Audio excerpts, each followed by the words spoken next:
السلام علیکم ناظرین، آپ دیکھ رہے ہیں programme Pakistan online poetry. یہ ایک بڑا دلچسپ انٹرویو کا سلسلہ شروع کر رہے ہیں اور میری خوش قسمتی ہے کہ آغاز جو ہے اس انٹرویو کا مجھ سے وہی ہو رہا ہے۔ میں ہوں فرحت عباس اور میں جس شخصیت کا آج انٹرویو لینے جا رہا ہوں وہ ہیں فرحت عباس۔ السلام علیکم، بڑا شکریہ آپ کا، مہربانی، آپ تشریف لائے، آپ نے ہمیں وقت دیا۔ پہلا سوال یہ ہے کہ آج کل جان ایلیا کے حوالے سے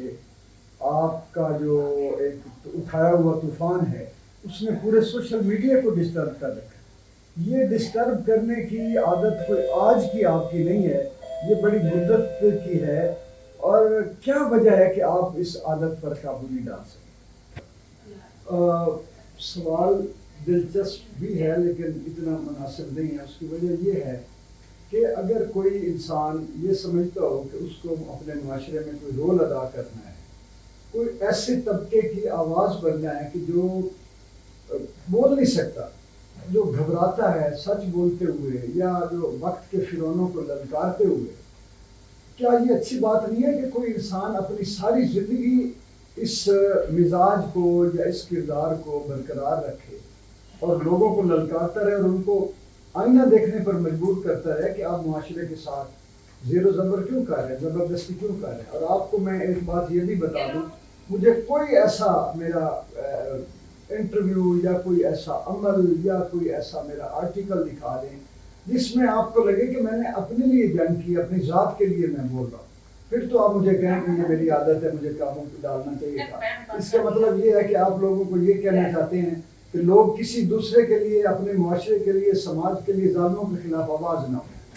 یعنی آپ نے خود سے یہ طے کر لیا ہے کہ کون ظالم ہے اور کون مظلوم ہے، اور آپ سمجھتے ہیں کہ جان ایلیا بھی جو ہے اس کا شمار بھی ظالموں میں ہوتا ہے۔ نہیں، پہلی بات تو یہ ہے کہ خود سے طے کرنا جو ہے وہ بھی کسی ایک خاص آگہی کے بعد ہوتا ہے۔ میں یہ دعویٰ نہیں کرتا کہ میں خود سے طے کرتا ہوں، زمانے میں لوگوں کا کردار نظر آ جاتا ہے۔ میں آپ کو مثال دیتا ہوں، منیر نیازی صاحب کی ساری زندگی جن لوگوں نے اجیرن کیے رکھا، ان کو دیوار کے ساتھ لگایا، عدیم ہاشمی کو دل کے دورے تک پہنچا دیا، وہ لوگوں کو اور لوگوں کو بھی نظر آ رہا تھا اور مجھے بھی نظر آ رہا تھا، لیکن اس وقت منیر نیازی صاحب کا ساتھ دینے والے کم تھے کہ جو سامنے آ کر بولیں اور بات کریں، اور جن لوگوں نے اچھے اور جینون شعراء کو ہر عہد میں نکرے بھی لگایا، ان کی روٹی اور روزی ان پر تنگ کی، ان کو پیچھے ہٹائے رکھا، بلکہ آج تک یہی سلسلہ جاری ہے۔ پتہ تو سب کو ہوتا ہے کہ یہ کون لوگ ہیں، کون بیٹھے ہیں بڑی کرسیوں پہ، اور کون یہ چاہتے ہیں کہ آج بھی مجید امجد پر 5000 تھیسز ہوں لیکن منیر نیازی پر کوئی نہ ہو، عدیم ہاشمی کا کوئی ایک تذکرے میں ذکر بھی نہ کرے، اور ثروت حسین کا جو ہے وہ بار بار وظیفہ اس کا ادا کیا جائے۔ یہ سب کو نظر آ رہا ہوتا ہے، لیکن یہ اللہ تعالیٰ ظرف کسی کو دیتا ہے کہ کوئی اس کے خلاف بولے۔ دوسری بات، جان ایلیا جو ہے، اگر تو آپ یہ کہہ رہے ہیں کہ ان کا شمار ظالموں میں ہوتا ہے، میں ان کی ذاتی زندگی پہ جانا نہیں چاہتا۔ جو لوگ، صرف میں اتنا کہتا ہوں کہ آپ ان لوگوں سے جا کے پوچھیں جو ان کے بہت قریب رہے، جو ان کے خاندان کے قربت داروں میں جن کا شمار ہوتا ہے، ان کے احباب میں شامل تھے، ان سے پوچھیں کہ کیا وہ کہیں کوئی بے حس تو نہیں تھے، ظالم تو نہیں تھے، اپنے بچوں کو حرامی کہنے کی انہوں نے نظم تو نہیں کوئی لکھی تھی اپنے بیٹے پر؟ اس طرح کی پوچھ لیں، میں ان کی ذات تک جاننا نہیں چاہتا۔ اور دوسری بات یہ ہے کہ میں آپ کو یہ بتانا چاہتا ہوں کہ میں نے ان کے بارے میں صرف یہ کہا ہے کہ وہ اچھے شاعر ہیں، بڑے شاعر نہیں ہیں، کیونکہ ان کو بڑا شاعر بنا کر جو ظلم کیا جا رہا ہے نوجوان نسل پر، اس یعنی کہ ایک قنوطیت کے جو بھرے ہوئے شاعر کے پیچھے عوام کو لگایا جا رہا ہے، اور علامہ اقبال کے مقابل اس کو کھڑا کر کے کہ یہ صرف نوجوان نسل کو مایوسی کی گہرائیوں میں اس لیے پھینکا جا رہا ہے کہ علامہ اقبال نوجوانوں کو طاقت دیتا ہے، نوجوانوں کو خود آگاہی کی طرف راغب کرتا ہے، شعور کی طرف لاتا ہے، اس کو خود ہی کا درس دیتا ہے علامہ اقبال، اور اٹھ کے ملک و ملت اور انسانیت کا ایک سہارا اور ستارہ بننے کا کہتا ہے، ستاروں پر کمندے ڈالنے کا کہتا ہے، جبکہ جان ایلیا صاحب جو ہے وہ سوائے خون تھوکنے کے اور کوئی مشورہ نہیں دیتے نوجوان کو، اس لیے ان کو ہیرو بنا کے نوجوانوں کو ان کے پیچھے لگایا جا رہا ہے۔ آپ ان کو رہنے دیں، آپ کوئی اور مقصد یہ ہے کہ تلاش کر لیں، نہیں، کیوں کہ پرپز اسی سے سر ہوتا ہے۔ یہ سادے سمجھنے کی کوشش کریں۔ اگر میں یہ کہہ رہا ہوں کہ جان ایلیا کا جو مرتبہ اس کو رہنے دیں، عظیم نہ بنائیں، عظیم بنا کے آپ نہ صرف لوگوں کو دھوکہ دے رہے ہیں ادب کے ساتھ زیادتی کر رہے ہیں، خود جون ایلیا کے ساتھ آپ بہت بڑا ظلم کر رہے ہیں۔ دیکھیں بات یہ شاہ صاحب کہ جون ایلیا جو ہے ان کی جو شاعری ہے، چاہے وہ عظیم ہے چاہے وہ بہت بڑی ہے، جو نہیں ہے لوگوں کو پسند ہے، لوگ ان کی شاعری کو پسند کر رہے ہیں۔ یہ اس میں علامہ اقبال کا نظریہ لے کے آنا اور اس کو تصادم کا تصور دینا اور پیچھے بڑی سازشوں کا یہ ایک واویلا شور مچانا، الزام بہتان، ایک خود ساختہ بات کرنی، یہ تو کوئی مناسب نہیں لگتا۔ یہ تو لگ رہا ہے کہ جیسے آپ زبردستی یہ کر رہے ہیں۔ زبردستی نہیں ہے۔ دیکھیں میری بات سنیں، آپ یہ بتائیں کہ یہ یکدم کیسے واویلا مچ گیا، جوان مرشدی جوان مرشدی جوان۔ مرشد شاعروں ادیبوں نے تو نہیں یہ کیا پرموٹ ان کو، ان پر کوئی قصے تو نہیں لکھے گئے، ان پر کوئی بڑے مضامین تو نہیں لکھے گئے۔ یہ آخر کون سا طبقہ ہے جس نے اچانک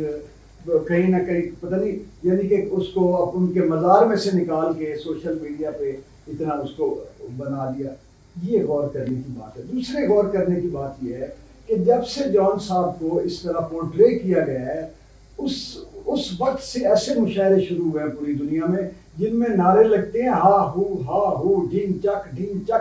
داد تک ختم ہو گئی ہے کہ واہ واہ، تہذیب اور شائستگی نہیں رہی۔ وہاں پہ لوگوں کو باقاعدہ پیسے دے کے لڑکوں کو اس طرح کے نعرے لگوائے گئے۔ آپ کے علم میں نہیں ہے، لوگ بھی نہیں جانتے۔ اس کا مطلب یہ ہے کہ یہ کوئی اتنا نارمل یا فطری انداز میں جوان صاحب نہیں آئے۔ اور دوسری بات یہ ہے کہ کم از کم جوان صاحب کے جتنے اشعار انہوں نے زندگی میں لکھے ہیں، اتنے نہیں تو اس کے 20-25% وہ اشعار ہیں ان کے ہیں ہی نہیں جن کی وجہ سے اسے پسند کیا جا رہا ہے۔ اب ایک شاعر جو ایک شعر ایسا ہے جسے جوان کے لیے مر گئے جی جوان صاحب کا، کیا شعر ہے، آج پتہ چل رہا ہے وہ جوان صاحب کا شعر ہی۔ تو اس کا مطلب یہ ہے کہ جوان صاحب کے ساتھ یہ زیادتی ہوئی اور یہ دانستہ کیا جا رہا ہے۔ یہ فراز صاحب کے ساتھ کیا گیا ہے اس سے پہلے، ٹرینڈ وہ کیا چلایا گیا سوشل میڈیا پہ کہ جی میں تو ادھر جا رہا ہوں فراز، میں روٹی کھا رہا ہوں فراز، میں نہا رہا ہوں فراز۔ ایک اتنے بڑے انقلابی اور حقیقی اور طاقتور ترین شاعر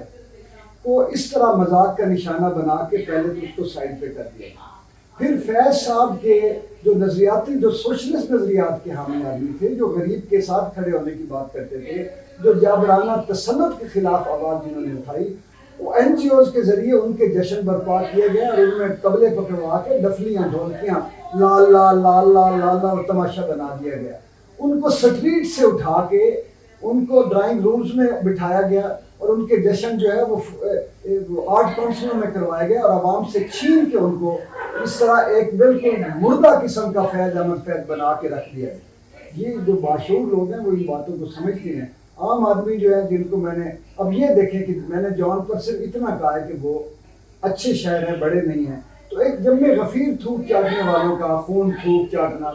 وہ جوؤں کا ایک جم غفیر نکلا۔ اس کا مطلب یہ ہے کہ وہ ان لوگوں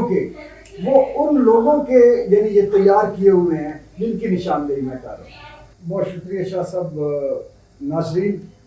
ہم نے کوشش کی ہے کہ وہ سوال جو لوگوں کے دلوں میں ہیں یا پاسبلی ہو سکتے ہیں وہ پوری دیانتداری سے اور پورے زور سے ہم فرقت بادشاہ سے پوچھیں۔